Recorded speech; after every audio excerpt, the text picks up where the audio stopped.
topic we've chosen for today is low-cost housing, which was originally called low-cost housing, but now it's switched to a new buzzword, which is affordable housing. And I would say that is a better choice of word to describe, housing, because affordability will keep shifting according to the person who's buying it, or the area that he lives in, or the size of his family, and various other factors. So let's call it affordable housing. And I think our country needs to really, really, really look at it carefully, because the streets are full of people who don't have houses, and which is why you keep, including Salman Khan, had to drive over people's heads, because I don't think he ever suspected there were people sleeping on the pavement. So it's partly the government's fault that we don't have housing which is good and keeps everybody away from traffic, and and they're kept safe. So that's the need of the hour. So it's only natural that when we want to talk about something like this, we should talk to somebody who knows something about it. So today my guest is Mr. Rana Bubber. Now let me tell you something about him. He, pre-partition time, he and his family moved across from what is today's Pakistan into India. So he's seen a fair number of towns, how it was in those days. People keep shifting every now and then.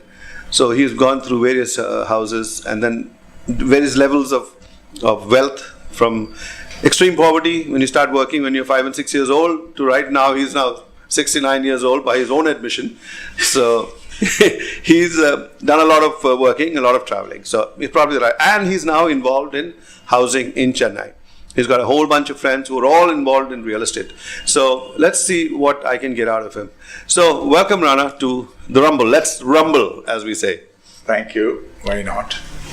So let's start off straight away by asking you your definition of who are these people who need affordable housing.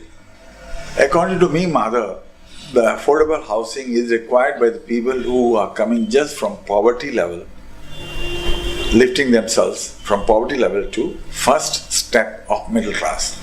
Okay, so they're employed, but yet not rich enough to buy. They may be employed or self-employed or an unorganized sector. So you can define a salary level? Salary level, I will pick the people right now. Those who are, the family income is not exceeding 20,000 rupees a month. 20,000 is, you still think that they're just entering the lowest strata that of is what it is. Society? Practically, government can say anything. But the facts remain, the fact is this. Today, with less than 20,000, you won't be able to. Today, a family, an average family in Chennai will earn more than this. Even if they are both husband and wife are laborers. Okay. They make 400 rupees a day at least. Okay, 400 rupees, and if they work 25 days, that's just 10,000. So that means between the two of them, they are getting 20,000 rupees. Oh, okay, you're don't combining. Have father or mother or son or daughter working. Okay. And this we are just a husband and wife would earn that. Husband and wife today, if they are working as in unorganized labor, as an untrained person, as a laborer, can earn this much money. Oh, that's something I never thought of. We always think about 20,000 as being mid-level manager salary in a BPO, and now you're talking about laborers. So this you are talking about where a person is starting his or her own career at a stage. Of course, today you take their salary also is around about 300,000 per annum. That means 25,000 with plus a lot of other things also. Okay. So that is for an individual. So we are not talking about desperately poor people that we want to house. We are talking about people who can spend some money towards housing. Foremost, those who are desperate poor in the country or in the part of the country we live in. We think they are poor. They are not poor. They are across that level. The people who are poor, we cannot identify they are poor because they want to stay poor. They don't know how to think and how to go forward. That's why they are poor. So you need, you think the government should think for them and give them housing or force them into housing? The reason is we have a certain malice in our whole system. We tend to exploit people. We have been exploiting people for over generations. Okay. And they are quite used to it.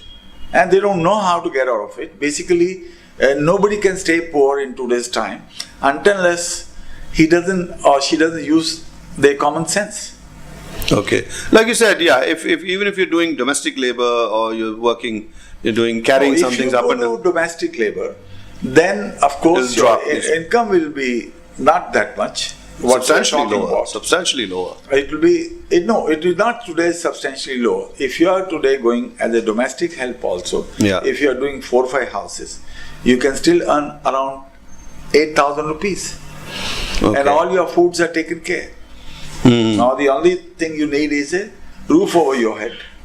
So this is more like you take housing as something like a security blanket, I mean a net, so that you can never have to go and sleep on the road. So you always have a roof over your head. So is that the reason why we should have? They should own their own housing. First and foremost, housing is one thing which gives you a sense of security, not only from natural calamities and things. But life in general. It's life in general. Plus, it gives you hope that you are providing something for your next So generation. do you think that providing housing to our poor people would be probably the first step in transforming them into valuable citizens, or contributing citizens? That gives them that little cushion, and therefore they can think of something else other than just staying alive. See, there's a very old adage, Madhav, where they say, make a person count 99, he will automatically learn how to make it 100th.